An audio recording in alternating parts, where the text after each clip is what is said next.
الحمد لله رب العالمين والعاقبة للمتقين ولا عدوان إلا على الظالمين أما بعد. Assalamu alaikum wa rahmatullahi wa barakatuh. Ndugu zangu watazamaji wetu wa Msimbo TV, baada ya kumshukuru Mwenyezi Mungu Subhanahu wa Ta'ala na kumtakia ziada za rehma bwana Mtume Muhammadin sallallahu alaihi wasallam, leo bimashiatillahi Ta'ala tumekutana tena katika darasa zetu na katika vipindi vyetu mbalimbali vya adhkari pamoja na dua. Leo bimashiatillahi Ta'ala tumekuja na dua za aina mbili kama title yetu inavyoeleza hapo nyuma. Muislamu anaweza akasoma dua hizi asubuhi na akasoma jioni, zina faida kubwa sana. Lakini usia wangu ni kwamba kabla hujasoma dua hizi, basi ni vyema ukachukua udhu, ukawa tahara, inakuwa ni bora zaidi kabla kufanya dua hizi. Hii ya kwanza utakuwa unasoma ili Mwenyezi Mungu Subhanahu wa Ta'ala akulinde na akukinge na kila aina ya shari na kila aina ya uadui. Na hapa nina maana moja kubwa katika dua hii, ndugu yangu. Inawezekana kuna uadui katika sehemu yako ya kazi, inawezekana kuna uadui katika sehemu unayoishi, inawezekana una uadui unakufata bila wewe mwenyewe kujijua. Inawezekana ni uadui wa kibinadamu ama uadui wa kijini. Nikisema uadui wa kijini na maana gani? Hapa nisikize kwa makini sana. Inawezekana mtu akawa hana uadui wa kibinadamu lakini ndani yake kuna uadui wa kishetani. Mtu huyu tayari anao, mwenyewe hajielewi. Bimaana amevalishwa kivuli cha shetani, amemvalisha kivuli na mwenyewe hajielewi. Na kivuli hiki ukikivaa, ndugu yangu Muislamu, kinakuwa kina mtihani sana sana sana sana sana. Na hii ndio wengine wanasema kwamba nuksi, bimaana kivuli kile cha jini, kivuli cha shetani amekuvika hali ya kuwa mwenyewe hujielewi. Sasa hii ukiwa nayo madhara yake ni yapi? Ukiwa nayo hii madhara yake ni kwamba kila lile ambalo kwamba wewe walifanya basi huwa halifiki mwisho. Ukipata ahadi nzuri, zile ahadi zinakuwa hazitimii. Pengine unaweza kaahidiwa ahadi ya kazi haitimii. Unaweza kaahidiwa ahadi ya ndoa ikawa haitimii. Kila kile ambacho wewe unakitarajia bakukipate, basi matarajio yake yanakuwa ni madogo na hakitimii. Huyu mtu ana kivuli, mwenyewe hajielewi, maskini Mungu. Kuna uadui wa kishetani nao, lakini mwenyewe hauelewi. Sasa leo hii dua ukisoma, unakwenda kujivua, unakwenda kujitoa katika minyororo na katika hali hiyo ambayo tumeieleza. Mtu mwenye kivuli hiki cha shetani, mara nyingi hata ukishirikiana naye katika jambo hilo lazima liharibike. Kwa mfano, labda ukamtafuta mtu huyu, labda mkachangishana pesa, bwana tutangishane pesa, twende tukafanya biashara fulani, labda tukachukue viazi Mbeya, tukachukue mchele Shinyanga, sio wapi, tufanye biashara. Basi kitendo cha mtu huyu kutia mle pesa yake, wallahi lazim ile biashara lazima msambaratike, lazima tumuharibikiwe biashara hiyo. Kwa nini? Huyu bwana ana kivuli, lakini mwenyewe hajielewi, maskini Mungu. Hajielewi. Sasa leo hii dua ambayo unakwenda kuisoma hapa, unakwenda kukivua kile kivuli ambacho kwamba wewe uchukua nacho. Ndio maana unachukua udhu wako. Baada ya kuchukua udhu wako, unasoma hii kwa ni maji ya aina yoyote yale, yawe maji ya Zamzam, yawe maji ya kisima, yawe maji ya bombani. Alafu ile maji tumia kuyakoga yale maji.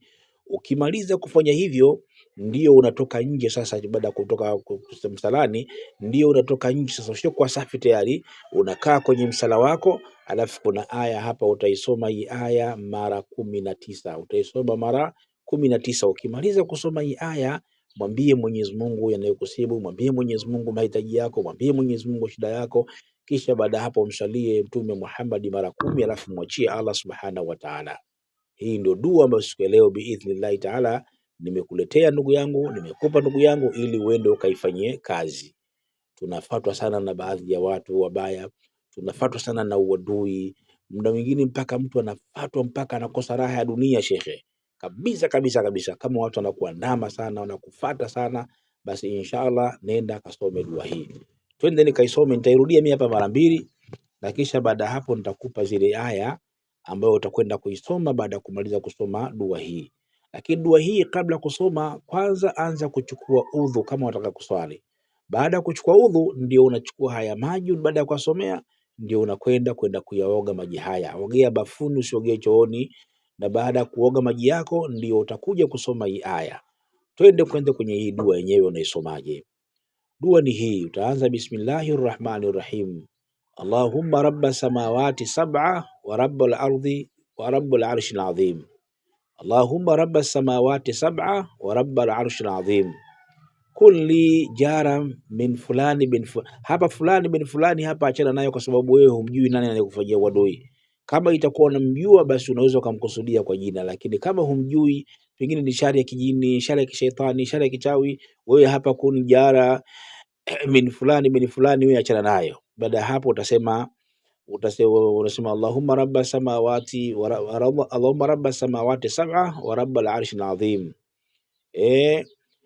Kisha baada hapo utasema kulli jaran, taitia kama ilivyo hapo, min ahzabihi min aljinni wal insi min ahzabihi min aljinni wal insi ay yafrut alayya ahadakum minhum ay yafrut alayha ahadu minhum au ay yutgha. Narudia, Allahumma rabba samawati sab'a wa rabbul arshil azim. Kulli jaran wa min ahzabihi min aljinni wal insi ay yafruta alayha ahadu minhum au yutgha